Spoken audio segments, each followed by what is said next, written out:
The morning sun filtered through the blinds of a quiet suburban hotel room, casting thin stripes of light across a man sitting at the edge of the bed. He wasn't supposed to be here, not like this anyway. Dressed in faded jeans, a slightly too big flannel shirt, and scuffed work boots, he looked nothing like the person who usually occupied boardrooms and signed million-dollar checks. He ran a hand over his newly shaven jaw, still unused to the smoothness. For the first time in years, he felt invisible. And that was exactly the point. He'd built something real, something that started with a single diner, 2 fryers, and a dream that people deserved a warm meal without having to count every penny. Over 2 decades, that dream had grown into a chain of all-you-can-eat buffets spread across the country. But lately, something felt off. The quarterly reports were strong, the stock price steady, and the marketing team kept sending him photos of smiling families with full plates. Yet every time he walked into one of his own restaurants in his usual suit and tie, the staff stiffened, the managers rushed over with rehearsed speeches, and customers suddenly became unnaturally polite. He wasn't seeing his business, he was seeing a performance. That's why he decided to disappear for a few days. No assistants, no alerts, no VIP treatment. Just him, a fake name, and a hunger to see what his company really looked like when no one was watching. He grabbed a worn baseball cap from the nightstand, pulled it low over his forehead, and checked himself in the mirror one last time. Good. He looked like any other guy grabbing lunch on his day off. Maybe a mechanic. Maybe a retired teacher. Maybe someone just trying to stretch his paycheck. He slipped a few crumpled bills into his pocket, left his phone in the room, and walked out into the crisp autumn air. The buffet he chose wasn't one of the flagship locations. It was a mid-sized branch in a strip mall, the kind that buzzed with regulars but rarely made headlines. He'd picked it precisely because it was ordinary. As he approached, he saw the familiar sign, bright yellow letters over a red awning. But the paint was chipped near the corner and the landscaping needed trimming. Small things maybe, but they added up. Inside, the lunch rush was just beginning. The air smelled of roasted chicken, garlic bread, and something faintly sweet, maybe apple pie. Families filled the booths, seniors gathered at corner tables, and a few solo diners sat with newspapers or phones.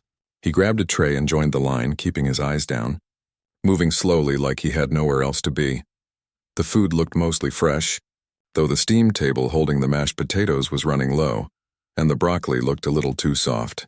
He piled a modest plate, some roasted chicken, a scoop of rice, a few carrots, and found a seat near the back, close enough to observe but far enough to stay unnoticed. For the first 10 minutes, everything seemed fine. Servers moved quickly, refilling drinks and clearing plates. A young couple laughed over shared dessert.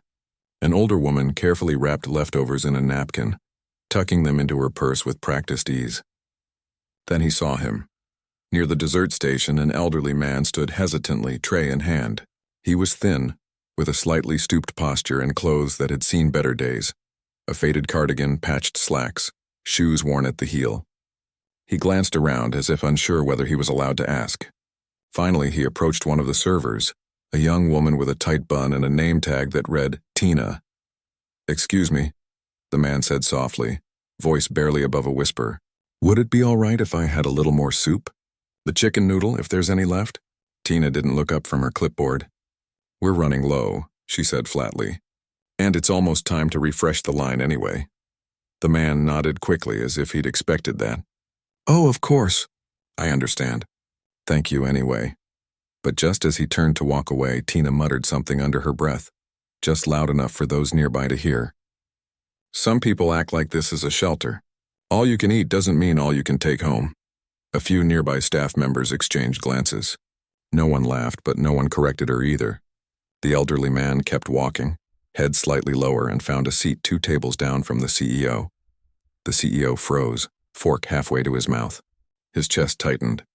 It wasn't just the words, it was the tone, cold, dismissive, as if the man's hunger was a personal inconvenience, not a human need. He watched as the older man ate slowly, deliberately making every bite count. He didn't take seconds. He didn't even look toward the soup station again. Something inside the CEO cracked open. He remembered his own father years ago, standing in line at a soup kitchen after losing his job. He remembered the shame in his eyes, the way he'd whisper, "Just for a little while, son. Just until things turn." He remembered vowing that if he ever had the chance, he'd build a place where no one felt that shame, where a full plate wasn't a luxury, but a given. And now in one of his own restaurants, that promise had been broken. He pushed his plate away, appetite gone. He wanted to stand up, say something, defend the man, but that wasn't why he was here. If he revealed himself now, it would shut everything down. Staff would panic, stories would be rehearsed, and the truth would vanish like steam from a cooling pot. No, he needed to see more, understand more, so he stayed quiet, watched, listened. Over the next hour, he noticed other things. The way Tina snapped at a busboy for spilling a drop of water. The way the manager, a man with a Bluetooth earpiece permanently in his ear, spent more time texting than checking on customers. The way expired stickers on the salad bar went unnoticed. The way staff whispered about time wasters who stayed too long or asked for refills. But he also saw kindness. A dishwasher, older and quiet, refilled the water pitcher without being asked. A cook slipped an extra roll onto the tray of a young mother juggling 2 toddlers. These moments were small, almost invisible, but they were there. When the lunch crowd thinned, the CEO paid in cash, left a generous tip under his plate, and walked out. The autumn air felt colder now. He didn't head back to the hotel right away. Instead, he wandered into a nearby park and sat on a bench beneath a maple tree, its leaves turning gold. He thought about the man in the cardigan. Who was he? Did he come here often? Did he have family? Was this his one hot meal of the day? He pulled out a small notebook he'd brought, not for business plans, but for observations. In neat handwriting, he wrote, "We measure success in covers per hour, not in dignity served." Back at the hotel that evening, he called his assistant, not to check emails, but to request personnel files for the location he'd visited. He wanted to know who Tina was, how long she'd worked there, whether she'd ever received customer complaints. He also asked for the store's staffing schedule, food waste reports, and recent mystery shopper scores. Within an hour, the documents arrived via encrypted email. As he read, a pattern emerged. Tina had been there 3 years. High sales numbers. She pushed drinks and desserts aggressively. But buried in old HR notes were 2 written complaints. One from a customer who said she spoke to me like I was trash, another from a coworker who accused her of hoarding tips. Both had been dismissed with a note. High performer. Minor interpersonal issues. The CEO stared at the screen. When did high performer become an excuse for cruelty? He thought about his company's core values printed on every employee handbook. Respect, generosity, community. Had those become just words on a page? Had he let efficiency drown out empathy? He lay back on the bed, hands behind his head, staring at the ceiling. Tomorrow he'd go back, not as a customer, but as someone trying to understand. Maybe he'd sit near that older man again. Maybe he'd strike up a conversation. Maybe he'd learn his name, because names mattered. People mattered. And somewhere along the way, his company had started treating customers like numbers on a spreadsheet instead of human beings with stories, struggles, and simple needs like a second bowl of soup on a cold day. He turned off the light and closed his eyes. But sleep didn't come easily. In his mind, he kept hearing that muttered comment, sharp as a knife, and beneath it, quieter but stronger, the echo of his father's voice. Build something that feeds more than just the stomach. Morning came too soon. He showered, dressed in the same clothes, and walked back to the buffet. This time he didn't grab food right away. He stood near the entrance, watching the flow of people, how they greeted each other, how they moved through the line, how they found their seats. And then he saw him again, the man in the cardigan waiting patiently in line, tray in hand, eyes fixed on the soup station. The CEO took a deep breath. Today he wouldn't just watch. Today he'd listen, not just to what was said, but to what was left unsaid. Because sometimes the most important truths hide in the silence between words, and maybe, just maybe, he'd find a way to make things right. Not with a grand gesture, but with a single act of real human kindness, starting with himself. The buffet was quieter this time, mid-morning before the lunch rush. Fluorescent lights hummed softly overhead, and the scent of cleaning solution mixed with the faint leftover aroma of yesterday's roasted vegetables. The CEO stood near the drink station, pretending to study the soda choices while keeping an eye on the man in the cardigan. He'd arrived early, just after the doors opened, and now sat alone at a corner booth, hands folded around a steaming cup of coffee. The CEO grabbed a small plate, just a roll and a banana, and walked slowly toward the empty seat across from him. He didn't ask. He just smiled slightly and gestured to the chair. The man looked up, surprised, then nodded. "Go ahead," he said, voice gentle, like someone used to making room for others. They sat in silence for a moment. Outside, a delivery truck rumbled past. Inside, a dishwasher clattered in the back. The CEO took a bite of his roll, chewed slowly, then said, "You come here often?" The man gave a small shrug. "Once a week. Tuesdays if I can manage it." "Good day for it," the CEO replied. "Less crowded." "That's part of it," the man said, stirring his coffee with a plastic spoon. "But mostly, it's warm in here, and quiet enough to think." The CEO didn't push, he waited. Sometimes silence invites truth better than questions. After a while, the man spoke again. "My wife used to love buffets. Said it reminded her of church potlucks. Everyone sharing, no one turned away." He paused, eyes distant. "She passed last spring, cancer, quick but not kind." "I'm sorry," the CEO said and meant it. "Thank you." The man looked down at his hands, thin, veined but steady. "After she was gone, the house got too big, too quiet, so I started walking. Found this place by accident. Liked that no one asks questions. You pay your money, you eat your meal, no pity. No fuss." The CEO felt a lump rise in his throat. This wasn't just about food. It was about dignity, about belonging in a world that often forgets people once they stop being useful. "You ever ask for seconds?" he asked gently. The man chuckled, but there was no joy in it. "Used to, not anymore. Learned my lesson." He didn't elaborate, but his eyes flicked toward the serving line, where Tina was restocking fruit cups with brisk efficiency. The CEO nodded. He understood. They talked a little more, about the weather, about how grocery prices kept climbing, about how hard it was to find a doctor who took his insurance. The man spoke without bitterness, just quiet resignation. He wasn't looking for help. He was just sharing his truth, like handing over a worn photograph and saying, "This is my life."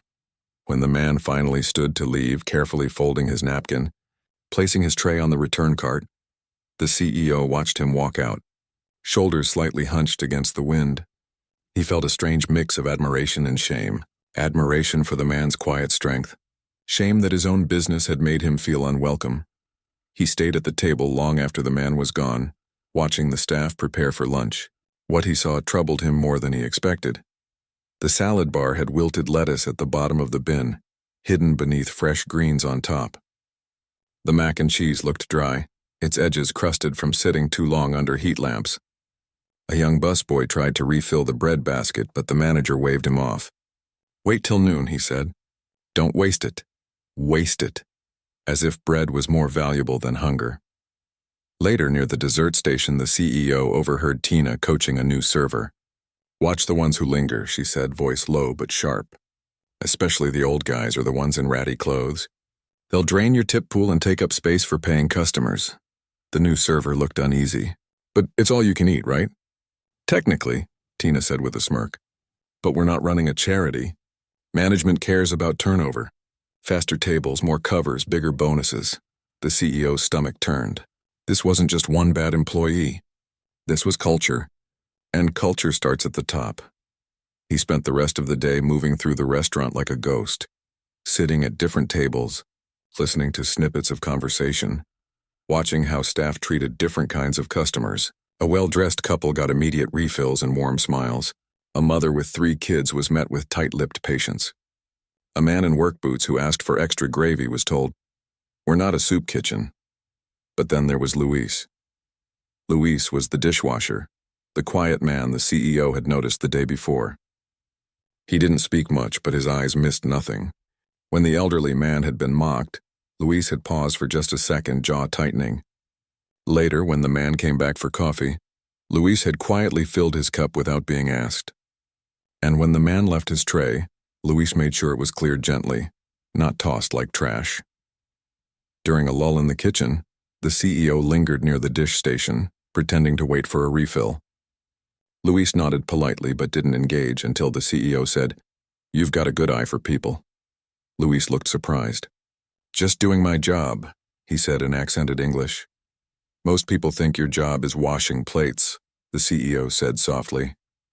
"But I think it's more than that." Luis studied him for a long moment, then gave a small, knowing smile. Maybe, he said, but kindness doesn't show up on the schedule. That night, back in his hotel room, the CEO couldn't sleep. He spread the personnel files across the bed. Tina's record was clear on paper, efficient, punctual, high upsell numbers. But the human cost wasn't listed. Neither was Luis's quiet decency. He pulled out his notebook again.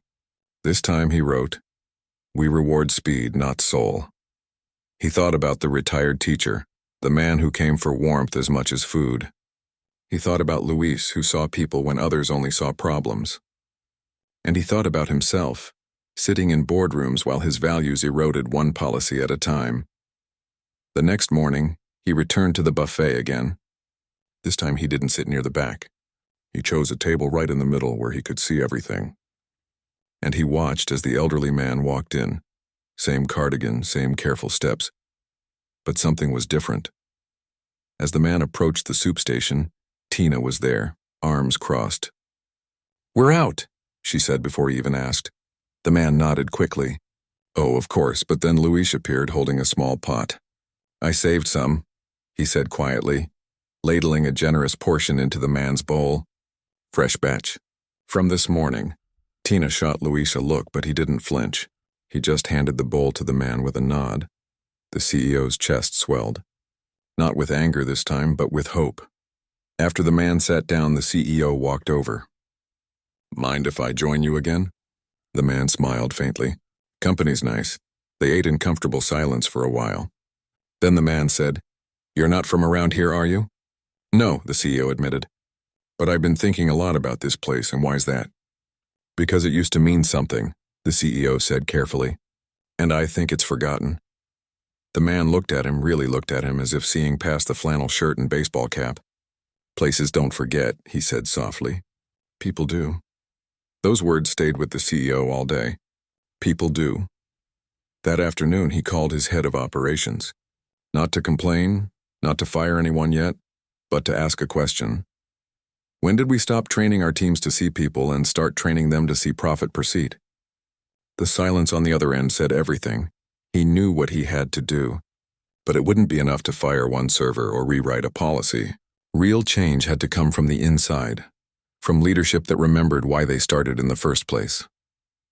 As he left the buffet that evening, he passed the elderly man one last time.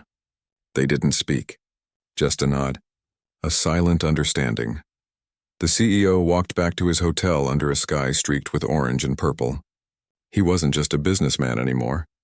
He was a witness. And witnesses have a responsibility to speak, to act, to restore what's been lost. He didn't know exactly how he'd fix it yet, but he knew this. The next time he walked into one of his restaurants, it wouldn't be as a stranger in disguise. It would be as someone ready to rebuild, not just a business, but a promise. A promise that no one should ever feel ashamed for being hungry.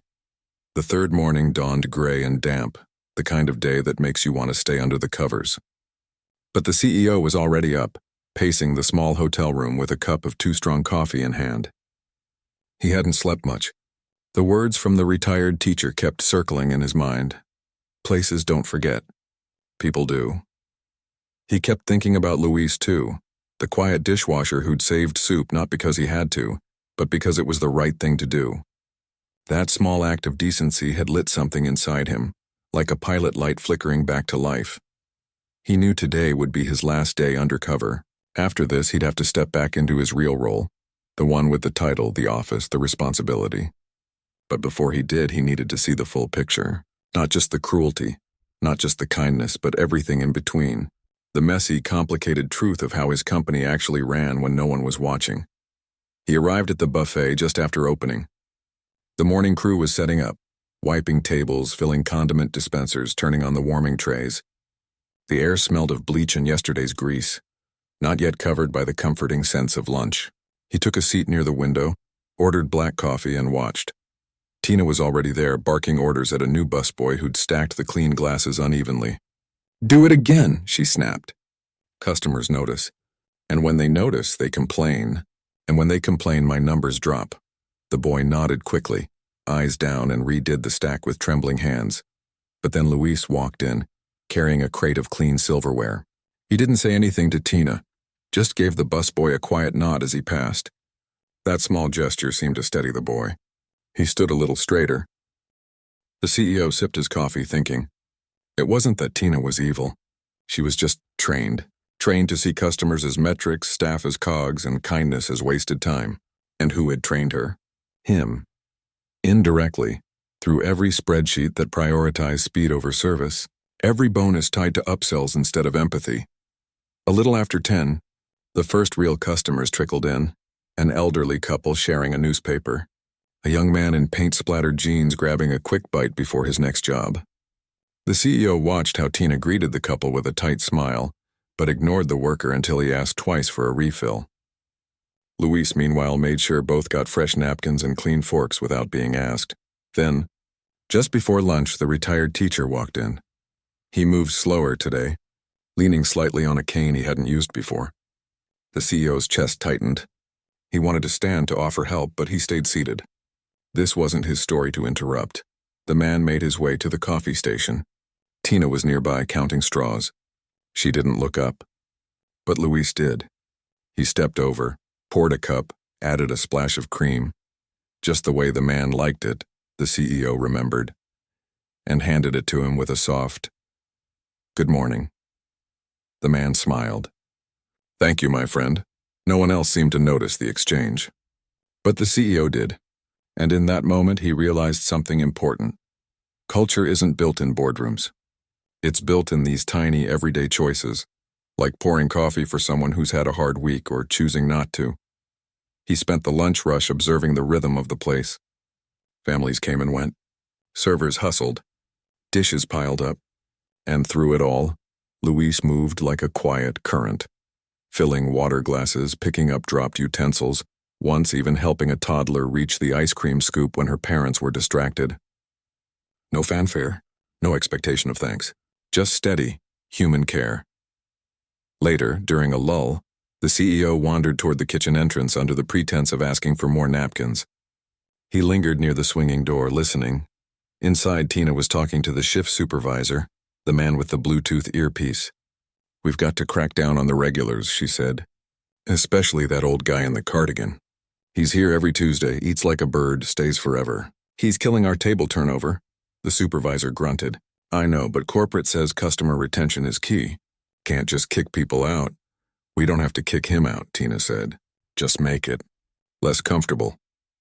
Skip the refills. Let the bread run low. He'll get the message." The CEO's hands clenched at his sides. It wasn't outright cruelty, it was something worse. Calculated indifference, a system designed to push out the people who needed the place most.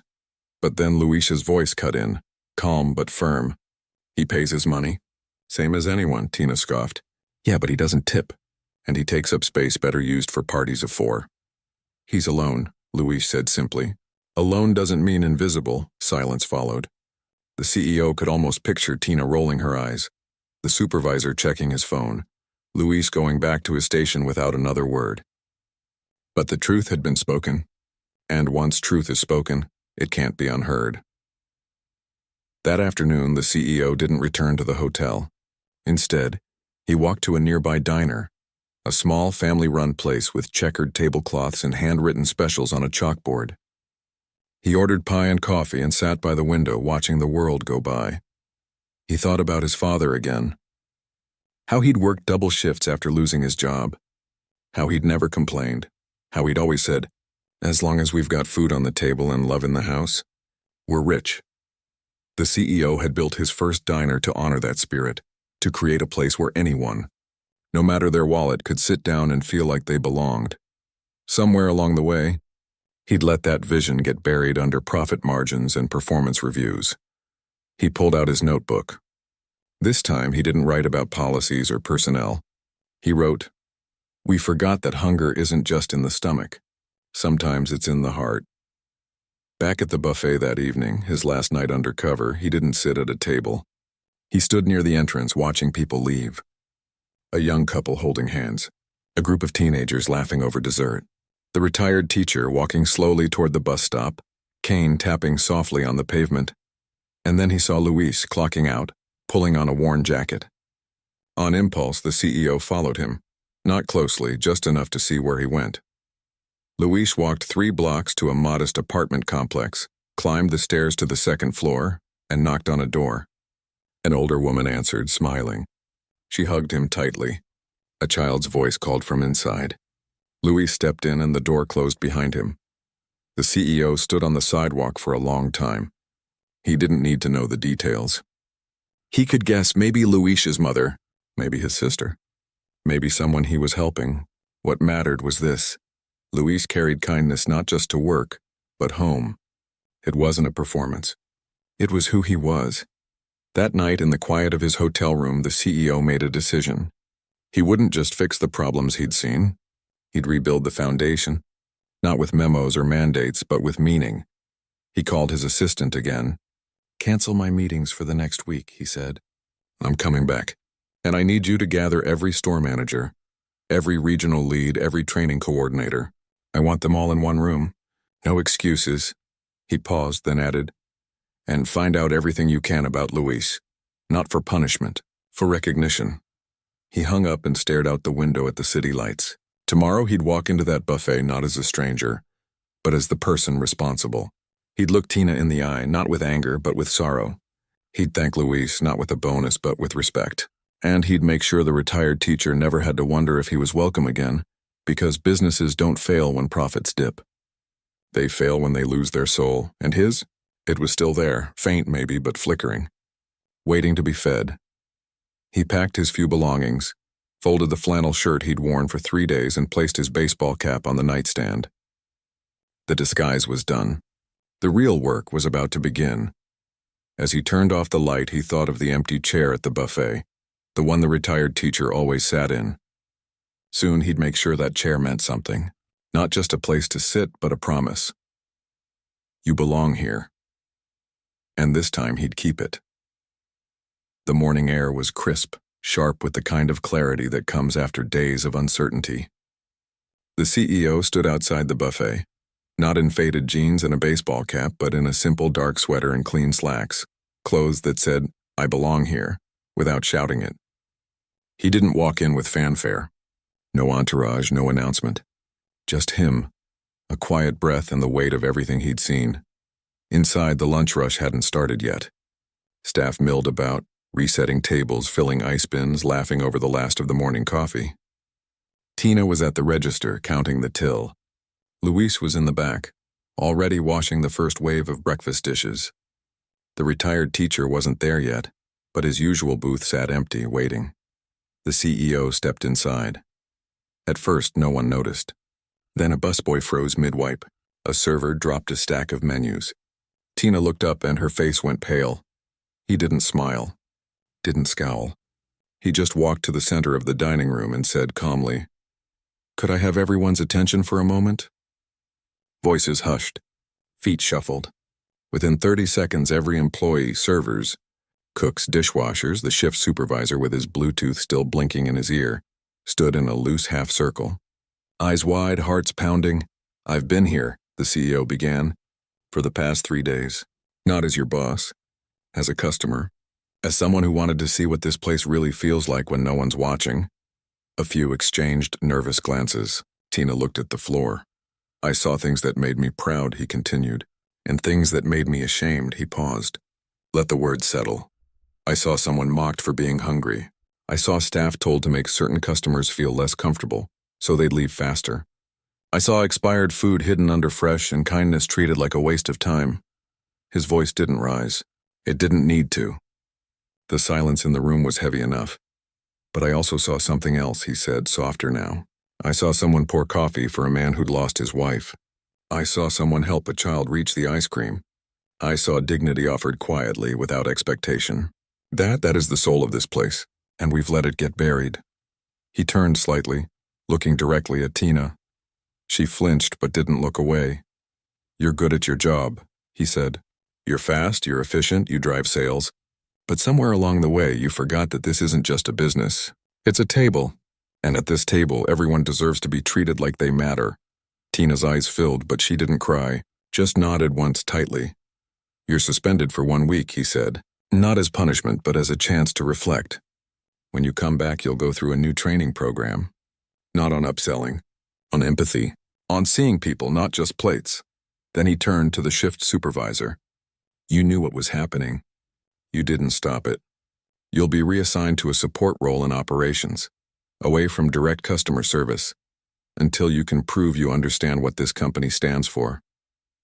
The man opened his mouth to protest, then closed it. He'd seen the look in his boss's eyes. This wasn't negotiable. Finally, the CEO turned toward the kitchen. Luis, he called gently. Luis stepped out, wiping his hands on a towel, expression unreadable. The CEO walked over and extended his hand. You didn't know who I was, but you treated people like they mattered anyway. That's not just good service, that's character. He paused, then said, effective immediately. You're promoted to shift lead. You'll help redesign how we train new staff, not just on tasks but on values. Luis didn't smile right away. He just looked at the CEO for a long moment, as if measuring his sincerity. Then he shook his hand. Thank you, he said simply. I'll do my best. The CEO nodded. I know you will. But he wasn't done. He turned back to the group. Starting today, we're changing how we measure success. No more bonuses based only on speed or drink sales. From now on, every location will be evaluated on something we've ignored for too long: kindness. He explained his new idea, the empty seat program. Every restaurant would reserve one table every day for someone in need. No questions asked, no proof required. If someone walks in looking like they could use a warm meal and a quiet place to sit, they get a seat. Full stop. And we'll train every employee, he said, to recognize that hunger isn't always about food. Sometimes it's about loneliness, about dignity, about feeling like you still belong in the world.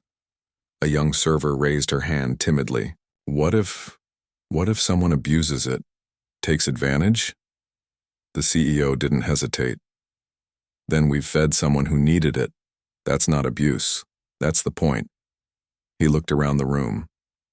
I didn't build this company to make rich people feel full. I built it so no one, no matter their age, their wallet, or their story, would ever feel ashamed for being hungry. After the meeting, the staff slowly returned to their stations, quiet, thoughtful. The CEO didn't leave. He stayed. He walked over to the soup station, picked up a ladle, and began refilling the chicken noodle pot himself. A few minutes later, Luis joined him, not saying a word, just working beside him like they'd done it 100 times. Then the door opened. The retired teacher stepped in, cane in hand, eyes tired but steady. He stopped short when he saw the CEO standing there. Recognition flickered, not of his face, but of his presence. Something had changed. The CEO walked over. Good to see you, he said. The man nodded slowly. You're not a customer anymore, are you? No, the CEO said. I'm the one who should have been paying attention all along. He gestured to the booth. Your seat's waiting. This time, when the man went to the soup station, Tina wasn't there, but the pot was full. Fresh, steaming, and beside it, a small note in Luis's handwriting. Extra noodles on request. The man smiled just a little and filled his bowl. Later that afternoon, the CEO sat with him again. No disguise, no pretense, just two men sharing a table. I heard what you said today, the man said quietly. About the empty seat. It's for people like you, the CEO replied.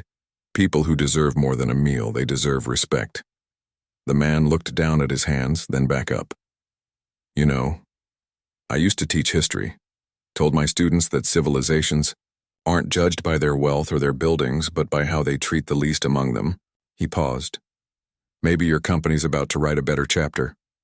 The CEO didn't answer right away. He just watched as Luis brought over a fresh slice of apple pie, on the house, and set it gently in front of the man. I hope so, he finally said. That evening, as the sun dipped below the rooftops, the CEO walked through the restaurant one last time before leaving. He saw servers asking elderly guests if they'd like more coffee.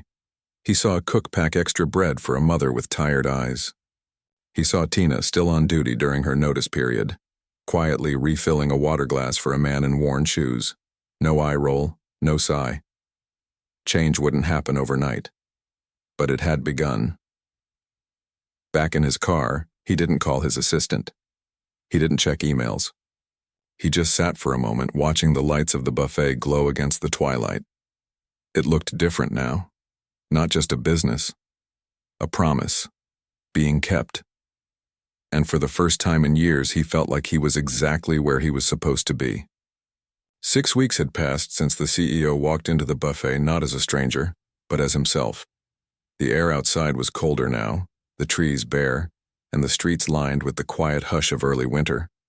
But inside the restaurant, something warm had taken root. He hadn't come back right away. He'd given space, for changes to settle, for new habits to form, for trust to grow. But today felt right. He wore the same dark sweater as before, no disguise needed. This time, he didn't stand in the center of the room or call a meeting. He just walked in like any other guest, tray in hand, and joined the lunch line. The difference was immediate. The salad bar was fresh, labels clearly marked with prep times. The steam trays held generous portions, and the staff moved with purpose, but not panic. At the dessert station, a new sign read, "Take what you need. Leave room for kindness." It wasn't corporate jargon. It was handwritten in Luis's careful script. And there, in the corner booth, the one by the window, the retired teacher sat with a full plate and a cup of coffee. He looked better, less tired. His cardigan was still worn, but his posture was straighter, his eyes brighter. When he saw the CEO, he didn't look surprised, just smiled and gestured to the seat across from him. "You're back," he said. "I am," the CEO replied, setting down his tray. Couldn't stay away. They ate in comfortable silence for a while, the kind that only comes between people who've shared something real. Outside, a light snow began to fall, dusting the parking lot in soft white. "I heard about the empty seat program," the man said after a while. "Saw it on the local news. Said your company rolled it out to every location." "It's spreading faster than I expected," the CEO admitted. "Other restaurants are copying it. Not the name, but the idea. That's what matters." The man nodded. People are hungry for more than food these days. They're hungry to be seen. Just then, Luis approached, not in an apron, but in a clean uniform with a small shift lead pin on his chest. He carried 2 mugs of hot cider. "Thought you might like this," he said, placing one in front of each of them. "Homemade, cinnamon and apple peel." The CEO looked up at him. "You're doing good work." Luis shrugged, but his eyes shone. "Just reminding people what this place was meant to be." He walked away, pausing to help a young couple with a stroller navigate the crowded aisle. No rush, no impatience, just steady care. The CEO watched him go, then turned back to the man across the table. "I wanted to thank you," he said quietly. "For what?" "For showing me what I'd forgotten. That running a business isn't about numbers on a screen. It's about the person sitting alone in the corner, wondering if they still belong." The man stirred his cider slowly. "You didn't need me to remember that, you just needed to stop long enough to listen." They talked for a while, about how the program had brought new faces into the restaurant, a single mother who came in after her night shift, a veteran who ate quietly every Thursday, a teenager who sometimes sat for hours with a notebook writing poems. No one asked questions. No one rushed them. They just got a seat, a meal, and space to breathe. Later, as the lunch crowd thinned, the CEO walked through the dining room, not as an inspector, but as a guest. He saw a server kneel to tie the shoelace of a wobbly toddler. He saw a cook pack a to-go container for an elderly woman who said she'd save half for tomorrow. He saw Tina, back from her suspension, carefully refilling a water glass for a man in a threadbare coat, her movements gentle, her voice soft. She caught his eye and gave a small, respectful nod. No shame, no defensiveness, just quiet understanding. He didn't speak to her. Didn't need to. Her actions said everything. On his way out, he stopped by the host stand. A new sign hung there, simple and clear. One table is always open for anyone who needs it. Beneath it, a small basket held handwritten notes from customers. Thank you for seeing me. This place saved my Tuesday. My dad would have loved this. He picked one up, read it, and placed it back gently. Outside, the snow had slowed to a few drifting flakes. He stood on the sidewalk for a moment, watching families leave the restaurant, laughing, bundled up, carrying leftovers in doggy bags. Across the parking lot, the retired teacher walked toward the bus stop, cane tapping lightly, shoulders squared against the cold. Luis followed a few steps behind, holding an umbrella over him without being asked. The CEO smiled. He drove back to the city, not to his office, but to another one of his locations, a smaller branch on the edge of town. He didn't go in, just parked across the street and watched through the window. Inside, a young couple sat with their child, sharing a plate of mashed potatoes. The server, a woman with tired eyes but a warm smile, brought over an extra roll. Just in case, she said, placing it on the table with a wink. The CEO watched the father's face soften. Watched the mother mouth thank you. Watched the child giggle as she tore the roll in half. He finally felt like he was home.